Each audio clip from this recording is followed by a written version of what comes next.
Hey everybody, thanks for clicking on this video, checking out Intelligence Mod. Happy New Year, it's 2020, it's just into the new year now, and opening up right with, again, going to my shelf and seeing what different role-playing games I have that I think are neat or interesting or different or cool and all that other jazz. So, start off just really simple and go with some basic stuff it's this one's a little bit more of a kind of all over the place. You kind of do whatever you want with any of these role-playing games, which is super great. But the genre for this is science fiction, modern. You can kind of put in a modern setting or a futuristic setting. But the main part of it is superheroes. What I'm trying to chat about for a bit here is Mutants and Masterminds. And this is the deluxe Heroes Handbook. So this is your core book for the players. This is the third edition. This is a game made by Green Ronin Publishing. Some other works that they do is The Expanse, A Story of Ice and Fire, and Orc, which is along with a whole bunch of other stuff. If you go onto their website, which I'll link down below, you can check out some of their other stuff. And I was actually kind of surprised that they actually make a Song of Ice and Fire, which I think would actually make a really good role-playing setting anyways. So as I said, this is the third edition. And what kind of game is this really? So this is kind of a really, really open-ended game. I like to think that there's really kind of like two types of main games. There's class-based games like D&D, Pathfinder, that are you play a bard, you play a wizard, you are this, these are your abilities, and here you go. Another example would be the Witcher game. The Witcher role-playing game has set classes. Some plays in, some stretch other sides. Now, another type of game is something that's more skill-based, where you're really taking a set of skills and you're choosing and building something very specific. A really great example of this is Shadowrun.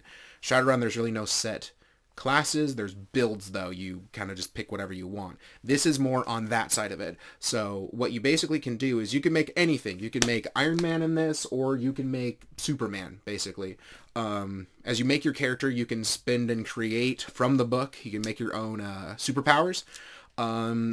You can pick ones based specifically in the book that are, they're balanced, they're this. But if your game master is willing and you sit down and talk with them, because the whole thing is communication, you can figure out maybe different powers if you want to make a specific original character concept with their own type of power base. And they vastly work a little bit different. If you have physical mutant abilities, that's more based on that. But if you have like an Iron Man suit, you'd be spending your power points of building your character for abilities into the suit. So very much if Iron Man without his suit is kind of a little bit pointless. This is just a guy. This has a bunch of different expansions to it. There's a lot of different stuff which is just digital online. There's the Emerald City, which is based on setting up games here in the Seattle area, which is where I am. There's other different expansions for adding more and more power sets, more villains and whatnot, and other different things. There's basically giving you a peek of some of the art here. Pretty simple character sheet, not super complicated or difficult. It's kind of more on the storytelling side. When you kind of do these abilities, it's kind of one of those, make the roll, do you hit them, you take them down a tick of damage, and then, getting them down to knocked out. So this is a super open game. You can kind of really do whatever you want with this. I've heard people basically making like 1930s World War I settings with this book.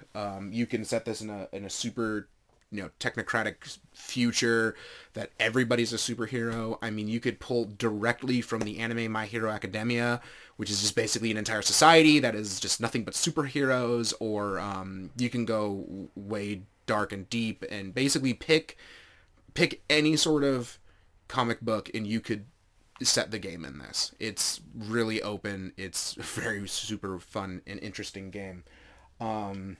Sadly, I've never gotten to run it. I've always wanted to, but it's kind of difficult sometimes to find the group of people that want to spend the time and craft characters. So I think this is on a bit more on the side of role play. So it's not a hack and slashy type game. What else can I say? It's not an expensive game. You know how some role-playing game books we can get expensive. I believe the core book here is about $40. The Game Master Guide is maybe about another like, maybe another $35. So you're not being set back too much, and that's really all you need. You don't need a bunch of supplements or anything like that, because you can make anything up you want. It's super open-ended. So if you're looking for something that's, got superheroes in it, science fiction, fantasy, because again, you can just straight up have magic in this. You can do that too. And you have a very wild, awesome imagination. I sometimes find it hard if the leash is completely taken off me. I sometimes have a difficult time making a character concept. Then yeah, this might be the game for you to check out. And check out other things that Green Ronin Publishing makes. I mean, a lot of the other stuff, The Expanse is just, it's the TV show The Expanse. They just made the role-playing game for it. So yeah, thanks for watching another one of these short little videos of me gushing a bit about these. A news thing that we have now in 2020, just a shameless plug, we have a coffee. If you want to donate a couple dollars to the channel to help us buy microphones, cameras, back there is a computer, or, games to look at, games to run, board games, whatever, probably less on that side. We'd honestly be buying more on equipment. Then yeah, go ahead and go down there if you want to support us in that way. The link will be right down here on the screen, and I'll put it down in the description as well. If that's not your jazz, that's totally fine too. You can also support by, liking, subscribing, sharing, follow us on Twitter and Facebook, and, write comments on other role-playing game books you'd like us to check out, look at, and see other things, and hopefully this next year will be pretty busy putting out more videos for you guys. So until the next one.